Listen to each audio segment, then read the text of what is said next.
Welcome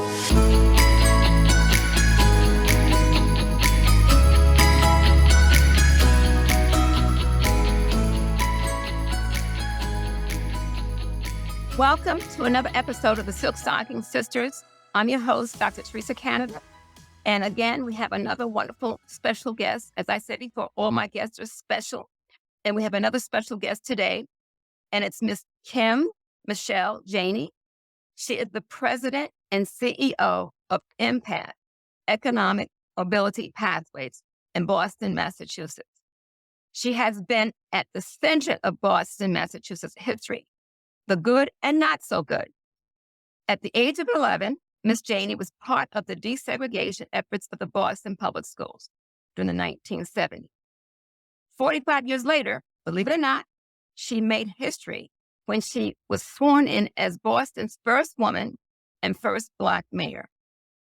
A proud fourth-generation Roxbury resident, Miss Janey comes from a long line of educators, entrepreneurs, artists, and advocates. Miss Janey was raised with values that guide her to this day: the importance of education, the power of community organizing, and the fundamental principles of equity and justice. Welcome, Miss Janey. Thank you. Thank you so much for having me. Well, I want to start off to say that we talk about various issues related to desegregation and integration of schools in the North. That's the focus of the podcast, in Midwest, and people's experiences. We have people talk about either they participated, they wrote about it, or they have some insight related to the struggles of economic, social, legal issues that may relate to those experiences, or they may have written about it, or authors of books that talk about this experience. So just to start out, I'd like for you to provide the audience with some of your background in terms of where you lived, you say Roxbury, and what happened in terms of starting that process of basically desegregating the Boston public schools. Thank you again, Teresa. It is a pleasure to be here with you and your listening audience. I'm born and raised in the great city of Boston, mostly in the neighborhoods of Roxbury and the South End. At the time, during the 1970s, when the court order was issued by Judge Garrity, I was living in the South End, and I was bused during the second phase of busing in Boston, which for me was 1976. That initial phase started in 1974. And in 1976, when I was bused from the South End to Charlestown, I was 11 years old at that time. Whoops. So sorry. So at that time in 1976, I was 11 years old, living in Charlestown at my great-grandmother's house. And Boston experienced the worst of my city as a little girl just entering middle school. But I think it's important to set the table and have some context for this. And so one, it's important to note that Black families in this country have been fighting for quality education since their arrival more than 400 years ago. So this was not a new fight in the 1970s. In fact, in Boston, it came 20 years after Brown versus Board of Education, which was 1954.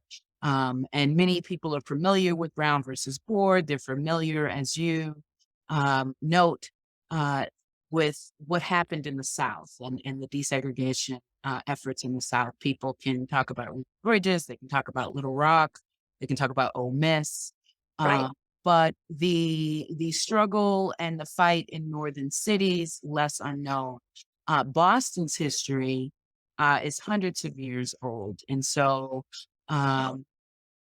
it was, there was a little girl named Sarah Roberts. So I like to always center the experience in Boston around her, because this happened century earlier than the 1970s and what was happening there. In fact, this was the 1850s when her father sued the Boston School Committee again, fighting for quality education. So this fight is not new. In Boston, when we think about busing, desegregation, those are the terms that people talk about.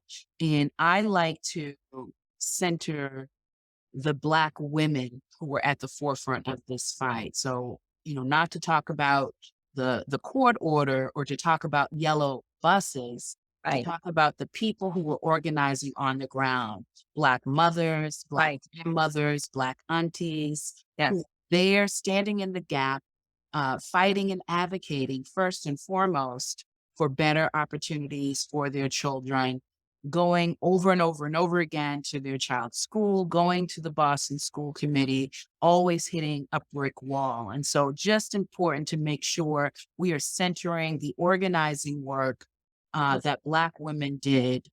In partnership with Black men and others in the community. There were white allies, people in the Jewish community who were a part of this effort. So that's one thing I want to just center us in and talk about the context.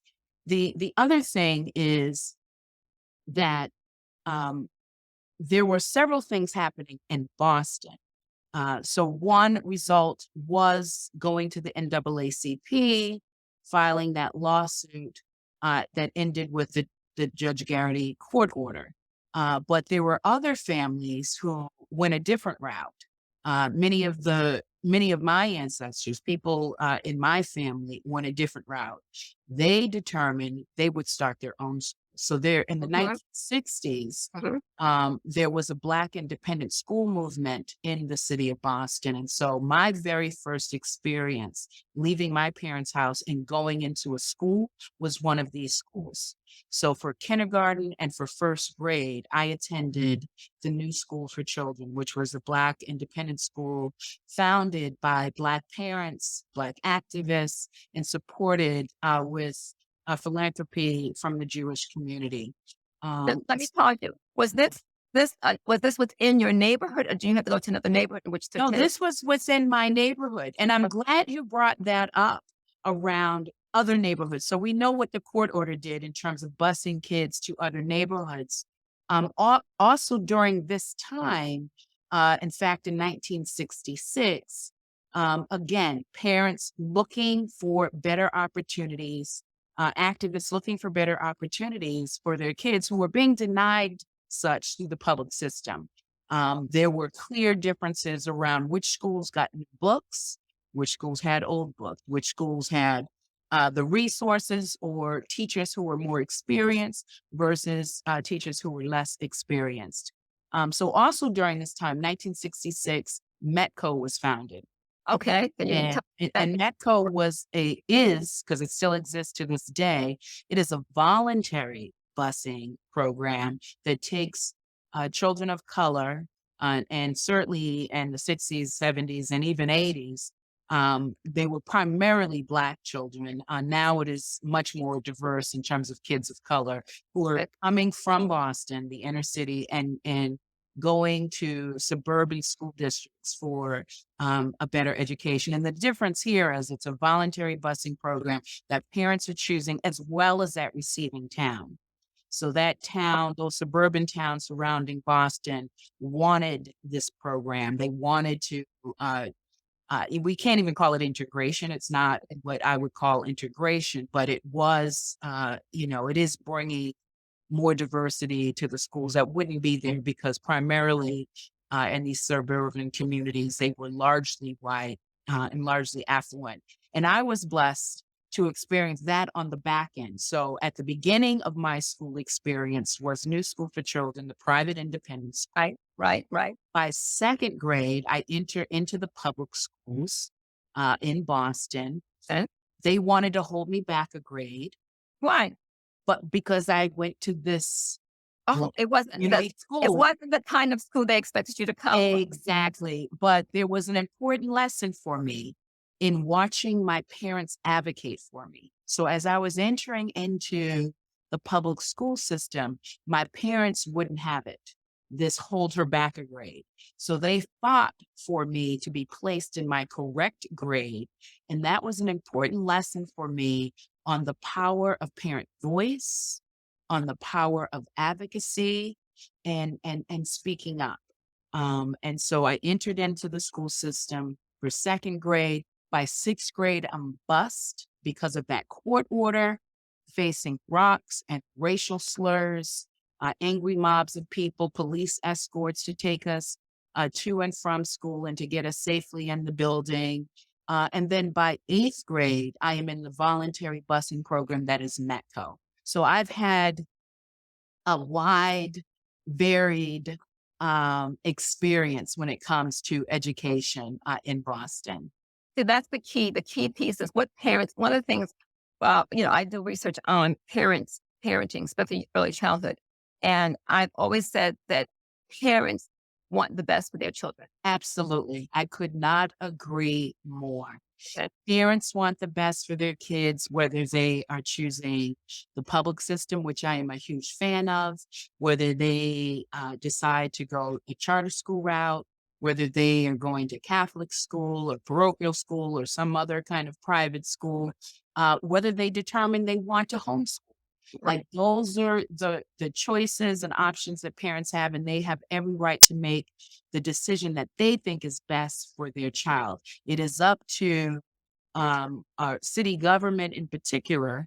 Mhm. 'Cause they are also the entity that governs public education to ensure that parents have a great option when it comes to public schools. And so a lot of my advocacy early in my career was toward the public school and holding them, the school district accountable here in Boston to educating all children and to eliminating opportunity gaps, particularly for children who were Black or brown, growing up poor, English language learners, uh, Right.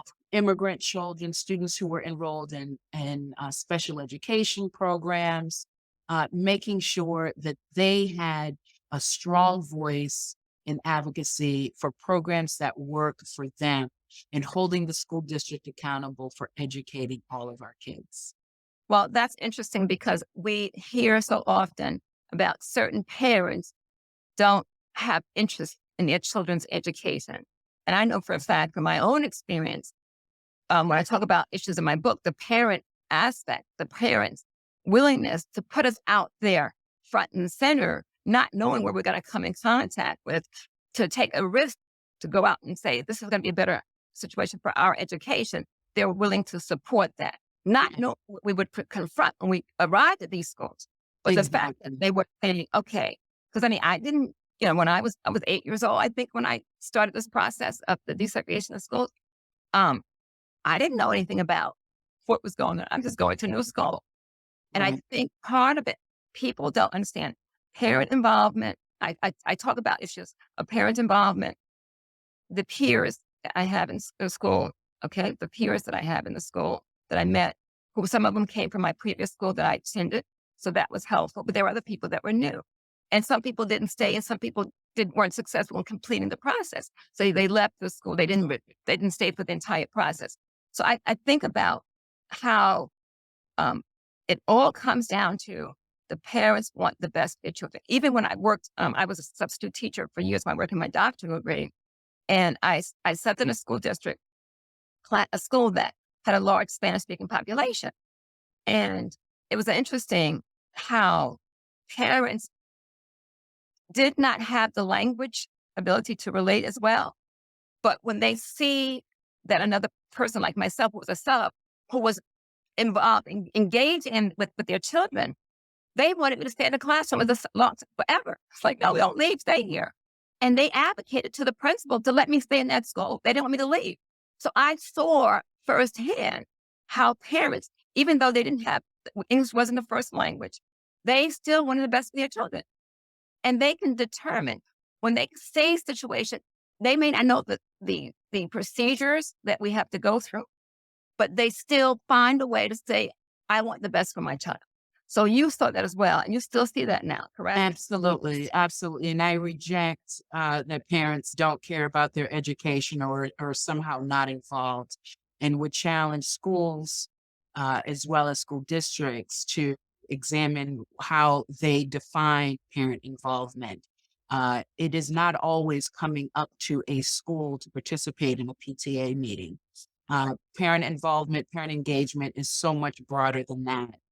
Everything from sitting down together at the kitchen table to review your lessons is parent involvement, to getting your kid off to school on time is parent involvement. And so I think school communities, have work to do in terms of one, how they define that engagement, but also creating opportunities that accommodate the needs of parents.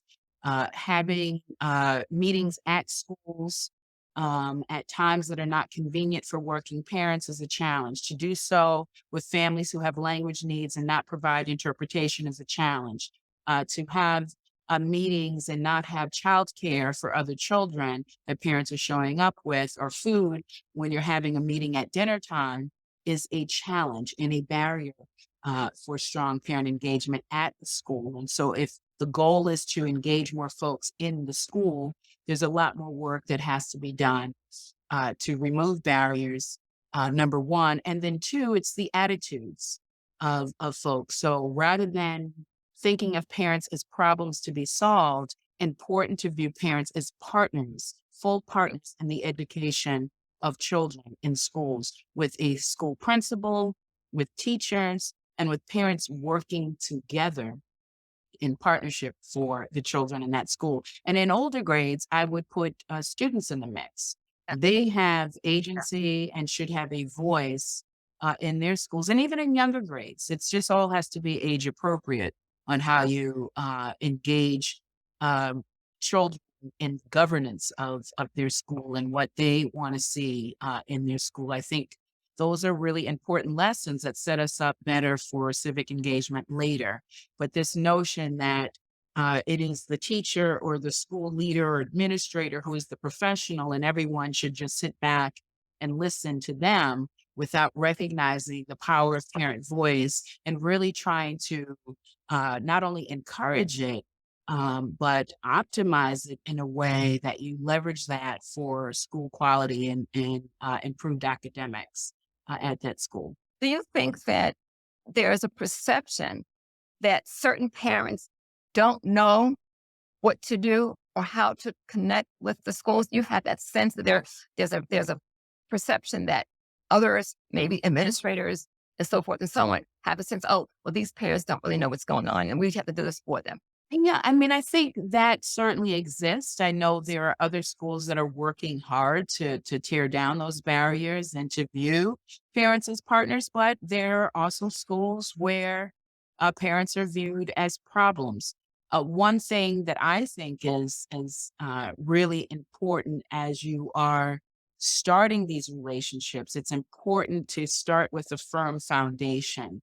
Yeah. Too many times the first interaction with a parent and a teacher is over some challenge. But like Either the the issue with the child was child. acting up Yeah. in school or a bad grade or anything like that. Really important to build that relationship long before we get there. I call it, building relationships while the sun is shining. Don't wait for the storm. Right. To do this work now so that when that storm does come, because obviously The comment. child may act up. That's just part of life. And so you want to have those connections and that relationship. So when it does happen, everyone is clear that we are coming together for the best interest of this child. And we're looking for solutions to help this child succeed. And it doesn't become this us versus them kind of tension and fight. If you wait until the first In- challenge. Incident. Right. Exactly, the first incident or challenge. So just important to build those relationships. But yes, to answer your question, I think there are school communities that have not figured out how to do engagement in a way where parents are full partners in the education of their kids and are seen as just extensions of you just get your kid to school on time and let us do all the rest. And I think what we've learned is it's important to have all hands on deck. Our school leaders, as well as our teachers, are often overworked, often not supported, often under resourced. And so it's important that we are bringing everyone to the table in support of educating our kids. And we all have a vested interest in this. Yes. That's Too often, either stakeholders in a community um, see this as someone else's problem. My kids are in private school, so I don't have to worry about these that. public schools. We all have to worry about this. This is our future workforce. These are the folks who are going to pay into Social Security. These are the folks who are going to care for aging populations. These are our future teachers and doctors and lawyers. If we are willing to invest in them, Frederick Douglass says it is easier to uh, would it build strong children than to repair broken men. I That's believe right. is That's what right. he That's says. right. That's And right. so we need to make the investment now and not wait later because we're going to pay one way or the other.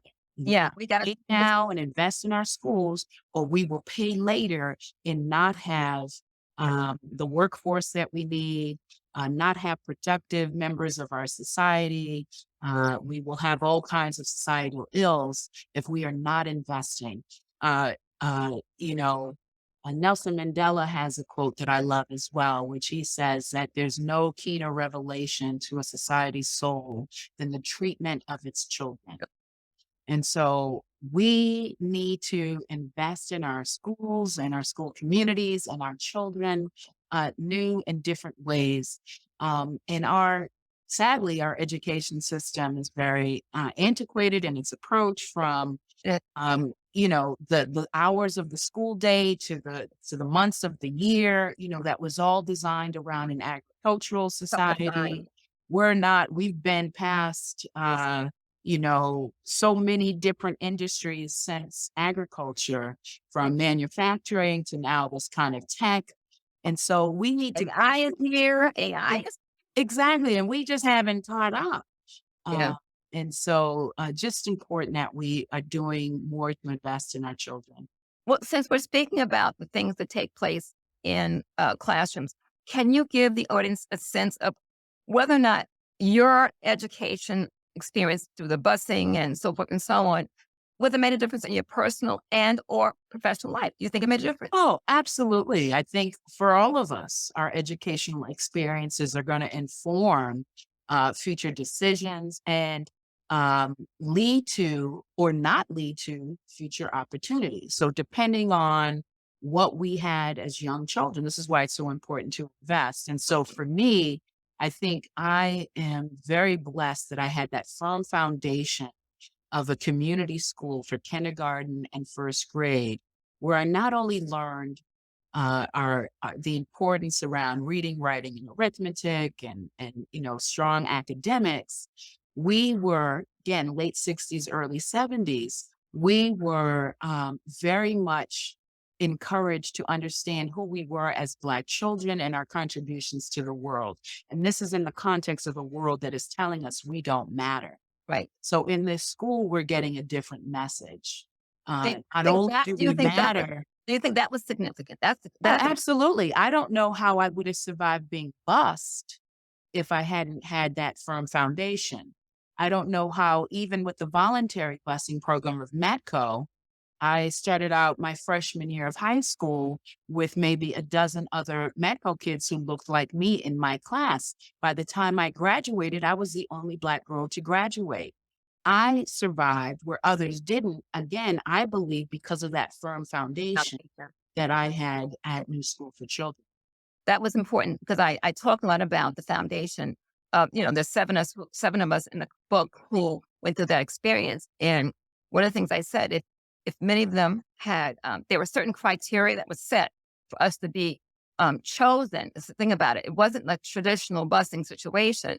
It wasn't a typical desegregation process. It really was part of a process of underutilization versus overutilization, where the school that we attended prior to going to this quote desegregated classroom was an overutilized school systems. Many of us came from situations where we're overpopulation of students of color, Black and Latino students. Mhm. So going to this new school, you have a situation where you were chosen, not realizing it was chosen. I didn't know this until I did my research. I said, because there were schools that were people bused to yellow school buses. I was never part of a busing where I did a yellow school bus. Okay. So that's what we hear about Mhm. oftentimes when we talk about the school busing in the South. Yeah. So I think it's unique that you're sharing here the importance of the foundation that's necessary to be able not just to survive, but to thrive within those settings, Absolutely. to thrive. Yes. Absolutely. And that's the point I'm trying to bring out the importance how we have to start early. You don't wait till a person turns 18 or goes to college and maybe go to HBCU and they're finding themselves. No, it starts earlier. Okay. Absolutely. So, it's early. Absolutely. So Absolutely. that's the key. I'm trying to educate people to let them Yeah. know we are how much time we're spending not giving children the foundation they need to be successful. Yes, yes. And the early, starting early, even before elementary school. So early education and care, so incredibly important. When I first started doing community organizing work, I was doing it around childcare, early education and care issues.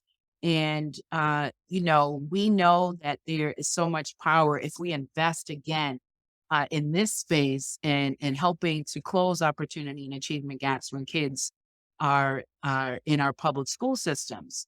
If they have those opportunities early on, they're less likely, that those gaps can narrow.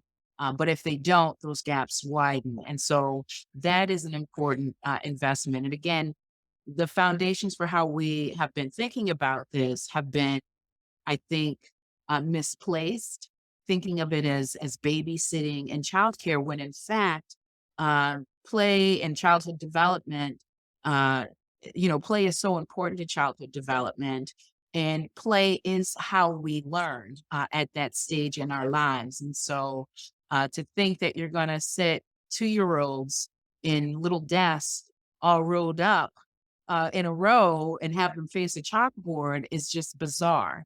In fact, I would say even for older students, Yes. that we've learned that that isn't the most effective way to engage students in their learning, but so important to invest early. I could not agree more.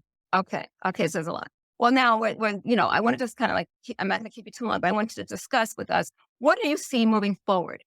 What do you see moving forward? I guess. Oh, goodness. I see challenges, sadly. We are at a state where books are being banned. People are throwing out terms like CRT, whatever that means, rather than engaging in our hard truth and history in this country. We want to put our heads in the sand and act like it didn't exist. And this is coming from folks who were in positions of leadership in government, from mayors to state reps to governors all across our country. And so it is really important that we push back against that and we take a hard look. Now, education in the United States is very decentralized. You've got, tons of municipalities that have their own rules for governing their school districts. But we do need some to agree to some things. The importance of the freedom to think and teaching critical thinking skills, making sure that we are doing much better. So again, it's a very antiquated system. We don't do enough around financial literacy and Oh, planning. tell me about it. That's The amazing. organization I lead now is all about economic mobility and helping through our breakthrough coaching model, folks take stock and harness their own power and voice around big goals that they have for themselves and removing some of those barriers that get in the way. So important. We need to do more around civic engagement in our schools. We need to make sure that we are doing more around entrepreneurship and greater opportunities for vocational education, more investment in STEAM and technology and life sciences. We're teaching schools, we're like a generation behind where we need to be in our public systems often in terms of where the future is for the workforce and the various industries that are Right. for. And so we've got to catch up, all while pushing back against things that would harm us and set us back. So the pushback on banning books, etc. We've got to do that, and we've got to improve the education that we are giving. That being said, so to answer your question, I'm answering with a lot of challenges. Here's where I have hope. Okay. Teresa, I continue to have hope in the power of organizing and the power of our young people who more and more are standing up and saying and demanding a quality education for themselves. I mean, it's what we saw in the civil rights movement of Yeah. the 50s Yeah. and Yeah. 60s. It was Yeah. young Yeah. people Yes. on the forefront demanding, uh, you know, more opportunity, whether economic, uh, or through desegregation and being able to have the freedom to move about. People not able to order a meal, let alone work at a lunch counter. Never mind own the diner itself. Like we've made great gains, obviously, since then, but in many ways we faced tons of backlash that, if we're Yeah. not careful, will certainly set us back. And we know that there are people who want to take us back and make America great again. So we need to continue to push back and organize. And I have hope in our young people. I have faith in our parents. Um, I know that there are tons of teachers who are trying to do the right thing. Um, and so I want to have hope, but the challenges are They're there. They're they feel insurmountable, right. Right. for Well, sure. a lot is going to determine because we're looking at the demographics of this country, and there's no turning back in a sense. Right. Okay. So the key is, like I said about, you know, I did a discussion about if you've got 20 children in a classroom and 8 of them are non people of color and the rest are people of color. Is that considered an integrated classroom? That's the question I put out to people. And we always look at the good thing. A thing is integrated. It's always majority of people who are not of color in the classroom. How can we get beyond that? Yeah. The a lot of this comes down to residential patterns and segregation in terms of where we live. Many school districts, um, have boundaries around where which schools their kids have access to based on where they live. And Right. so, if we continue to live in segregated neighborhoods and communities, we're going to continue to see that in our schools. And so, we could have a whole nother conversation on redlining and the history of Yes. Yeah. how we've become so segregated in our country, and we don't have time, unfortunately, here. Um, but those are also important issues for us to look at, because we also know through research that opportunities that are afforded certain families based on where they live and what they have access to versus other families in terms of what they experience around trauma and violence, those have huge consequences for future success of our kids. And so those Yeah. larger issues we do need to be addressing. um, so We've got work to do. we have tons We have of got a lot of work to do. we really And do. hopefully people like yourself um, are on the forefront and being able to do something to make a difference. And that's why I really wanted to have you on this podcast today. Well, I so appreciate this opportunity. I appreciate the work that you're doing. Thank you so much for having me. Uh, Looking forward to staying connected. And Absolutely. again, hoping that everyone watching, everyone listening, uh, just keeps at it. It can feel hopeless at times. It can feel like, that there's nothing we can do, but there's always something that we can do. Always something you can do. And we know how we've made progress, and that means we've got to organize and do the work every single day, wherever you are and whatever that looks like. Maybe you're a teacher and you're gonna, spend time educating our students, our young people. Maybe you're a parent, maybe you're in city government. We all have a role to play. And I'm trying to hold on to the hope despite the huge challenges before us. And I'm grateful for everyone who is doing their part to improve opportunities for our families and young people today. So thank you again for having me, Teresa. All right. Well, thank you. And I'm going to thank my audience for being here, listening. Hopefully, you can take the next steps beyond based upon what Kim has just said, and we move this agenda, and it'll make it better for all of us in society. So until the next time, we'll see you next week for another episode of the Silk Stocking Sisters. Have a good day, evening, or night. Bye, everyone.